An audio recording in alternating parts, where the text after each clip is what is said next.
কি আর তো কোনো দুয়ার নাই। আল্লাহ আমার যুবক ওদের কবুল করিয়া না, আমার মুরব্বী ওদের কবুল করিয়া না, আমার মা বোনকে কবুল করিয়া না। আল্লাহ আমরা যা হাত তুললাম জানি না কার মা নাই, বাবা নাই, স্ত্রী নেই, স্বামী নাই, সন্তান নাই, দাদা নাই, দাদু নাই, নানা নাই, নানু নাই। আল্লাহ যত মুমিন মুমিনাত মুজাহিদরা কবরে শুয়ে রয়েছে সবাই কবর আযাবকে মাফ করে দেন। তুই আল্লাহ খাস করে আমাদের শাইখ ও মুর্শিদের কবরকে জান্নাতের বাগিচা বানায়া দেন।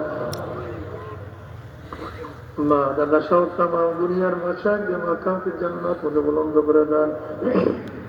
আমাদের আহলে আওলাদ আমরা খাস গোলাম বদলে কবুল করে নেন। রব্বানা হাব লানা মিন আজওয়াজিনা ওয়া যুররিয়্যাতিনা قرة أعين واجعلنا للمتقين إماما رب ارحمهما كما ربياني صغيرا وصلى الله تعالى على خير خلقه محمد وآله وأصحابه وأزواجه وأتباعه أجمعين وارحمنا معهم برحمتك يا أرحم الراحمين.